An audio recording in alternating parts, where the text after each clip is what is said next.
노인이 사라지다. 요양원에서 사람이 사라졌습니다. 문은 잠겨 있었고 출입 기록은 없었으며 CCTV에도 이상은 없었습니다. 그런데 이건 처음이 아니었습니다. 사라진 사람들은 모두 노인이었습니다. 그리고 그 실종은 항상 죽음보다 먼저 찾아왔습니다. 사건은 조용히 시작됐다. 도심 외곽의 한 요양원. 입소자 한 명이 사라졌다는 신고였다. 90을 넘긴 남자. 치매 초기 진단. 보행이 불편한 상태. 스스로 요양원을 벗어날 수 없는 상황이었다. 형사 수연은 처음엔 단순 실종으로 판단했다. 노인 실종은 종종 착오에서 비롯된다. 하지만 요양원 내부를 둘러본 순간 느낌이 달라졌다. 출입문은 잠겨 있었고 외부 출입 기록은 없었다.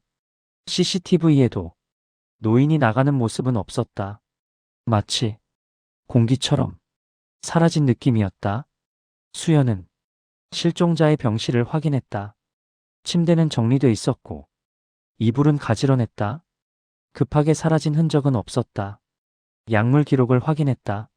전날 밤 수면 유도제 투약 정상 용량.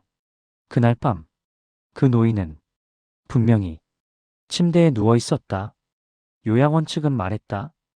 혹시 새벽에 혼자 돌아다니다가 길을 잃었을 수도 있다고. 그러나 수연은 그 말을 믿지 않았다.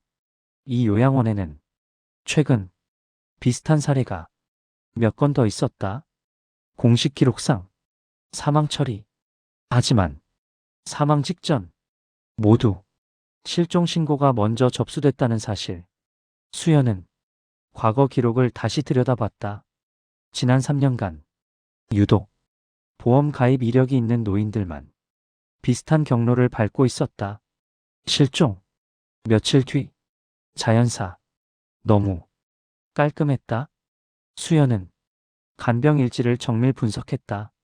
특정 간병사가 실종자들의 야간 근무를 집중적으로 맡았다는 사실.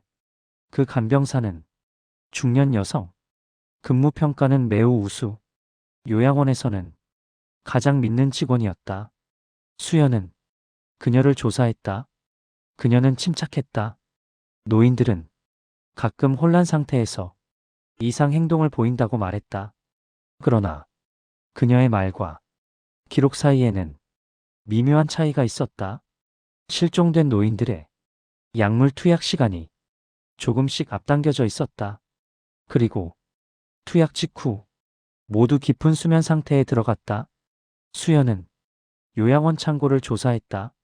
사용 기록이 없는 수면제와 진정제, 그리고 휠체어 하나. 바퀴에는 최근 세척 흔적이 있었다. CCTV 사각지대. 요양원 뒤편. 쓰레기 분리장 근처. 수연은 그곳의 토양을 채취했다. 미세한 혈흔. 그리고 약물 성분. 노인들은 요양원 밖으로 나간 것이 아니라 요양원 내부에서 사망했을 가능성이 컸다. 그렇다면 실종은 위장이었다. 수연은 보험사와 협조해 보험금 지급 내역을 확인했다. 놀랍게도 수혜자는 모두 요양원 외부의 제3자.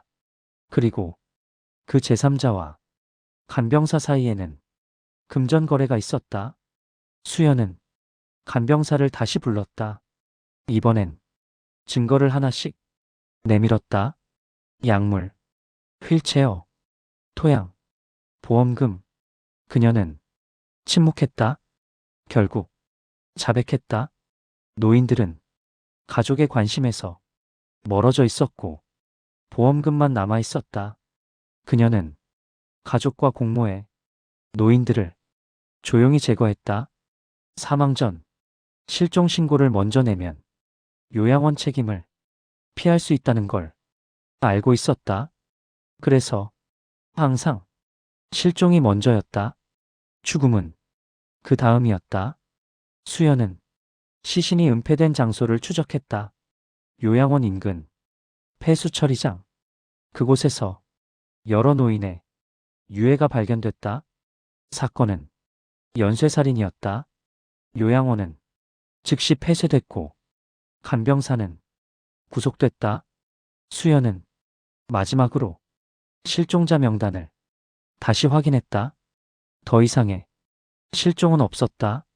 하지만 그 숫자만큼 조용히 사라진 노인들의 삶은 돌아오지 않았다.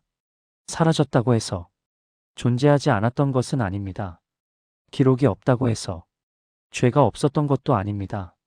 침묵 속에서 사라진 사람들은 언젠가 진실로 돌아옵니다.